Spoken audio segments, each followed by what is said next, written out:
جو نئی زندگی شروع ہو رہی ہے، شوہر کو بھی اور بیوی کو بھی اس زندگی میں جو سب سے زیادہ خیال رکھنا ہے وہ تقوی کا خیال رکھنا ہے۔ دیکھیں، جب آپ دین کو بنیاد نہیں بناتے، اس سے اعراض کرتے ہیں، اگنور کرتے ہیں، تو پھر شیطان داخل ہوتا ہے۔ اور آپ کو پتہ ہے شیطان کو سب سے زیادہ خوشی اور شیطان کی سب سے زیادہ کامیابی کیا ہے؟ کہ میاں بیوی کے درمیان علیحدگی ہو جائے۔ جس دین کے اندر ہماری بھلائی اور خیر تھی نا، جس دین پر ہم نے اپنی بیماریاں پیش کرنی تھیں اور اس سے علاج لینا تھا، ہم نے وہ چھوڑ دیا ہے۔ افسوس ہوتا ہے طلاق کی شرح بڑھتی جا رہی ہے بڑھتے وقت کے ساتھ۔ کیا اسباب ہیں اور اس کا کیا شرعی حل ہے؟ طلاق کے اسباب پر آپ غور کر لیں، ان اسباب کو ختم کر لیں اور ان اسباب کے تعلق سے اصلاح کر لیں تو معاملات میں بہتری آ سکتی ہے، مسائل بہتر ہو سکتے ہیں۔ تو طلاق کی شرح کے اسباب میں مختصراً ذکر کر دوں۔ سب سے پہلا جو سبب ہے طلاق کی شرح میں اضافے کا، وہ ہے انتخاب کے تعلق سے غلط انتخاب۔ نبی کریم صلی اللہ علیہ وسلم نے کس مرد کو کیسی عورت کا انتخاب کرنا چاہیے اور کس عورت کے لیے اس کے سرپرست کو کیسے مرد کا انتخاب کرنا چاہیے، اللہ کے نبی علیہ الصلوۃ والسلام نے بیان فرمایا۔ اب یہاں انتخاب میں غلطی ہوتی ہے۔ مثال کے طور پہ اگر کسی عورت کا انتخاب کیا جاتا ہے تو نبی علیہ السلام نے فرمایا کہ اس کے حسن، خوبصورتی کو دیکھا جاتا ہے، اس کے مال کو دیکھا جاتا ہے، ہاں، اور اس کا فیملی بیک گراؤنڈ، حسب و نسب دیکھا جاتا ہے۔ لیکن اس کے بعد چوتھے نمبر پہ اللہ کے پیغمبر نے دین کا ذکر کیا اور کہا فَاظْفَرْ بِذَاتِ الدین، دین کو ترجیح دینا۔ یہاں بات دین کو ترجیح دینے کی ہو رہی ہے، یعنی اس کا ایک لوگ غلط مفہوم سمجھتے ہیں، یعنی کہ ایک شخص میں یہ دیکھنا ضروری ہے کہ وہ شادی کے اس قابل ہے، وسائل افورڈ کر سکتا ہے، ٹھیک ہے۔ ایسا نہیں ہے کہ شادی کر لی اور اس کے بعد جو ہے نا وہ اس نے خود کو بھی آزمائش میں ڈالا اور نہ بیوی کو بھی آزمائش میں، بچوں کو بھی آزمائش میں ڈالا، لوگوں کے سامنے ہاتھ پھیلا رہا ہے، ٹھیک ہے۔ نہیں، یعنی کہ وہ وسائل رکھتا ہے، لیکن اس وسائل کے ساتھ ساتھ جو ہے اس کا دیندار ہونا اور اس کے اخلاق کا ہونا ضروری ہے۔ یہ اب اس کو ہمارے معاشرے میں کتنے لوگ دیکھتے ہیں، آپ فیصلہ کر لیں، ٹھیک ہے۔ اچھا، اس کے بعد پھر لڑکی کی طرف سے یا اس کے گھر والوں کی طرف سے جو لڑکے کا انتخاب ہوتا ہے، نبی اسلام کا فرمان کیا ہے کہ اگر کوئی ایسا رشتہ آ جائے جس کے دین اور اخلاق پر تم راضی ہو تو رشتہ کر دو، ورنہ کیا ہوگا؟ فتنہ ہوگا اور فساد ہوگا، بڑا فساد ہوگا۔ یہی وہ فساد ہے جس کا ذکر حدیث میں کیا گیا ہے۔ اور ہمارے ہاں آپ دیکھیں کہ کتنے لوگ ہیں، وہ دنیا دیکھیں گے، شکل و صورت دیکھیں گے، اسٹیٹس دیکھیں گے، کیا کماتا ہے، سب کچھ دیکھیں گے، دین اور اخلاق کون دیکھتا ہے؟ یا پریورٹی میں شامل نہیں، مل گیا تو اچھی بات ہے، نہیں ملا تو کوئی بات نہیں، ہو جائے گا۔ تو اس سبب کو ختم کر دیں، پرابلم سالو ہو جائے گی۔ اس کے بعد تھوڑا سا آگے بڑھیں، جب رشتہ قائم ہو رہا ہو نا تو یہ بہت زیادہ ضروری ہے میاں بیوی کے لیے کہ وہ جو حقوق ہیں ایک دوسرے کے، ان کے بارے میں آگاہی حاصل کریں۔ نہ شوہر کو بیوی کے حقوق پتہ ہیں، نہ بیوی کو شوہر کے حقوق پتہ ہیں، اور یہ وہ حقوق ہیں جو اللہ اور اس کے رسول صلی اللہ علیہ وسلم نے بیان فرمائے ہیں، جن میں خیر ہی خیر ہے، اور جن کا خیال نہ رکھنے میں جو ہے وہ فتنہ ہے، فساد ہے اور بگاڑ ہے۔ تیسرے نمبر پر خطبہ نکاح میں نبی کریم صلی اللہ علیہ وسلم قرآن مجید کی 3 آیات پڑھتے تھے، تینوں کا تعلق تقوی سے ہے۔ تو اس میں کیا میسج ہے؟ کیوں ہر خطبہ نکاح کے اندر یہ 3 آیات پڑھی جاتی ہیں؟ میسج یہ ہے کہ جو نئی زندگی شروع ہو رہی ہے، شوہر کو بھی اور بیوی کو بھی اس زندگی میں جو سب سے زیادہ خیال رکھنا ہے وہ تقوی کا خیال رکھنا ہے، یعنی اللہ سے ڈرنا ہے، دین کو بنیاد بنانا ہے، خوشیوں میں بھی اور غم میں بھی۔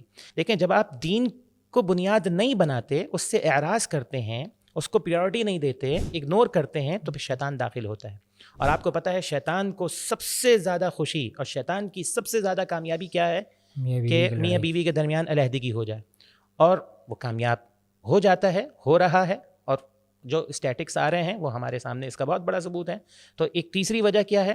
حقوق کی عدم معرفت، دونوں کو ایک دوسرے کے حقوق نہیں پتہ ہے۔ تھوڑا سا آگے چلیں، پھر ایک بہت بڑی پرابلم جو ہے وہ خاندان بھی ہے ہمارے معاشرے میں طلاق کی شرح کا، والدین کی طرف سے یا سسرال کی طرف سے بے جا مداخلت۔ جیسے مثال کے طور پہ ہمارے دین نے بڑا بہترین اصول دیا ہے، آپ دوسرے کے لیے بھی وہی پسند کریں جو آپ اپنے لیے پسند کرتے ہیں۔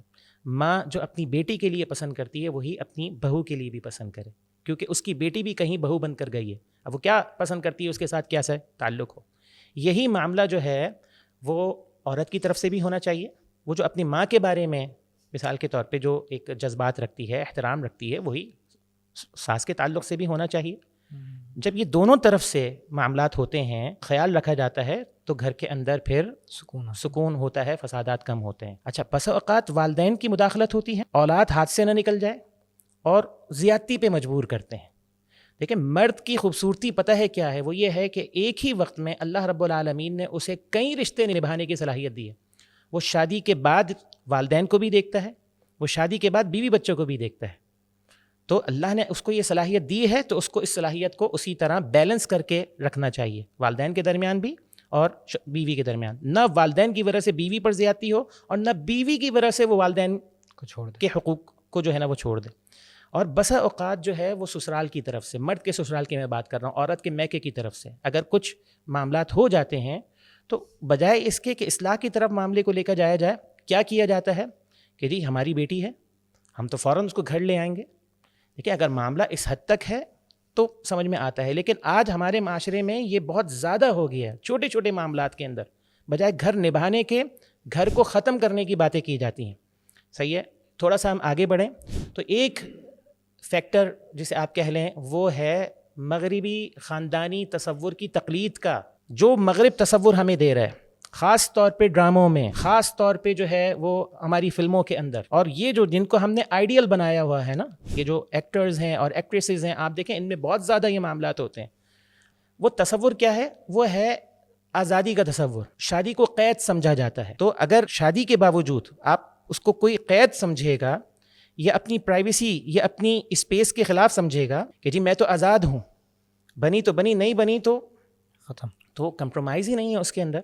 اسی لیے آپ یہ دیکھیں گے کہ اس وقت یورپ کے اندر روز بروز سنگل مدرز کی تعداد بڑھتی چلی جا رہی ہے، اور وہ چیزیں فیس کر رہی ہیں وہ وہاں کی خواتین کہ اب وہ فطرت کی طرف، اصل کی طرف لوٹنے کی کوشش کر رہے ہیں، کیونکہ ان کا خاندانی نظام تباہ ہو گیا۔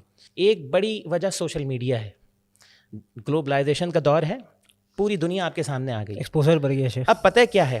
اب یہ ہے کہ ان ریئلسٹک ایکسپیکٹیشن ہو گئی ہیں، دوسروں کا گھر، دوسروں کا لائف اسٹائل۔ اب اس میں دو پرابلم آئی ہیں۔ بسا اوقات کچھ گھروں کے اندر پرابلم یہ ہوتی ہے کہ مرد جو ہے وہ اس کو جس انداز سے وہ کمانے کی ذمہ داری ادا کر سکتا ہے، وہ اس انداز سے کمانے کی ذمہ داری ادا نہیں کرتا۔ بہت سارے گھرانے ہمارے سامنے، فیملیز ایسی آتی ہیں کہ کمائی نہیں رہے، تو بالآخر گھر جو ہے نا وہ ختم ہو جاتا ہے۔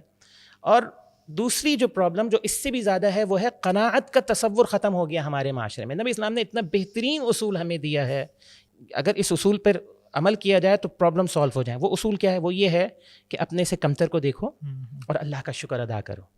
ہمارے ہاں الٹا ہو رہا ہے، ہمارے ہاں فوکس اپنے سے اوپر ہے، مال کے اعتبار سے، گھر کے اعتبار سے، سواری گاڑی کے اعتبار سے، لائف اسٹائل کے اعتبار سے۔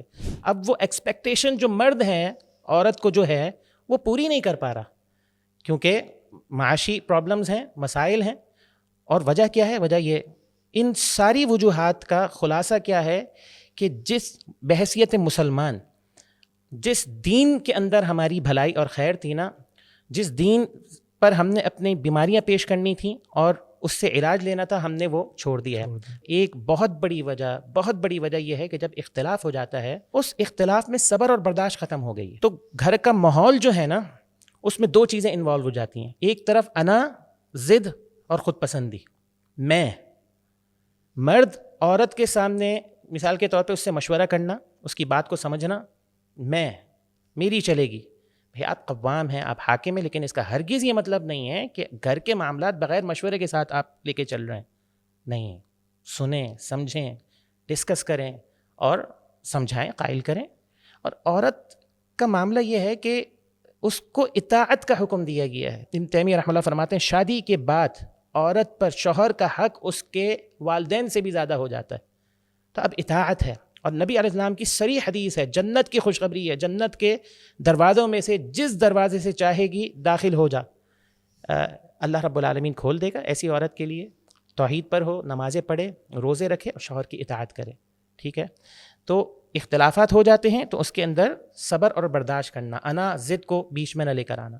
اور اللہ نہ کرے اگر نشوز کا معاملہ ہو قرآن مجید میں، عورت کی نافرمانی بغاوت کا معاملہ ہو، تو قرآن مجید نے بہترین حل دی ہے۔ سب سے پہلے نصیحت کرو، سمجھاؤ، ڈسکشن، بات چیت کے ذریعے۔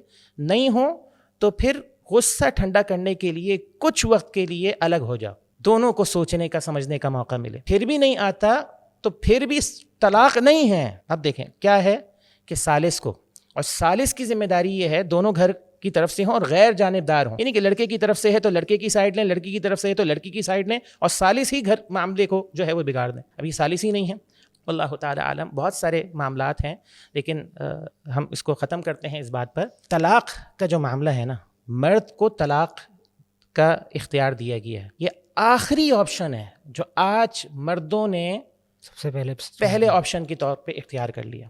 اور ہمارے استاد ہیں ہم سب کے دور حاضر کے بہت بڑے عالم دین ہیں پاکستان کے، فضیلت شیخ حافظ شریف صاحب حفظہ اللہ. پچھلے دنوں بہت تفصیل کے ساتھ اسی موضوع پر ایک پروگرام ہوا، اس پر ان کا اہل علم کے لیے ایک نصیحت آئی، علماء کے لیے، کہ یہ مسئلہ تو بات کا ہے کہ جی طلاق ہونے کے بعد طلاق ہوئی یا نہیں ہوئی، جس مسئلے کے اندر ہم بہت زیادہ ہمارے ہاں اختلاف آئے.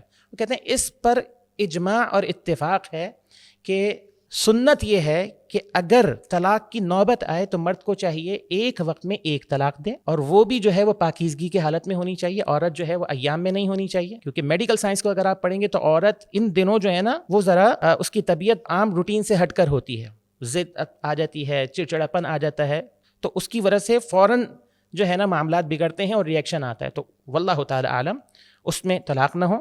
اس کی اور بھی وجہ ہے، میں آج ایک وہ اصلاح کے حوالے سے میں نے یہ وجہ بتائی ہے. اگر طلاق کی نوبت آ جائے تو طلاق ایک دو ایک وقت میں. ہمارے ہاں اس طرح نہیں کہ طلاق طلاق طلاق اور اس کے بعد پریشان ہو رہے ہیں کہ اب کیا کریں. آپ نے طلاق دینی، ایک طلاق دیں، اس کے بعد آپ کیا کریں؟ آپ عدت کے درمیان خود بھی اپنے آپ کو بھی موقع دیں اور عورت کو بھی موقع دیں، اور اس عدت کے دوران دونوں کو سوچنے کا، سمجھنے کا، اصلاح کا موقع ملے.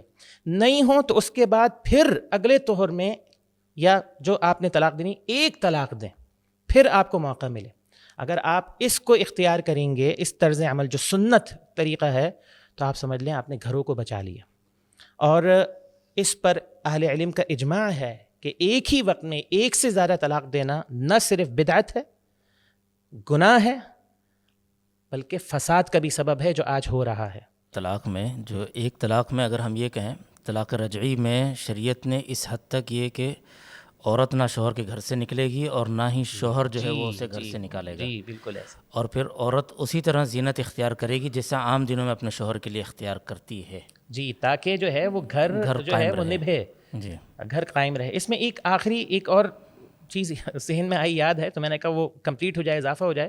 غصے کی کیفیت پر کنٹرول کریں، کیونکہ آپ کو بھی پتہ ہے، ہمیں بھی پتہ ہے کہ یہ معاملات غصے میں، سوال یہ آتا ہے کہ جی غصے میں منہ سے نکل گیا، غصے میں کہہ دیا، تو غصے پہ کنٹرول کریں. اور اگر آپ کو کنٹرول نہیں ہوتا تو اس کی جو تھیراپی ہے شریعت کے اندر الگ ہے، اس کے علاوہ میڈیکلی تھیراپی ہے، وہ لیں، آپ اس کو کنٹرول کریں. اللہ تعالیٰ عالم.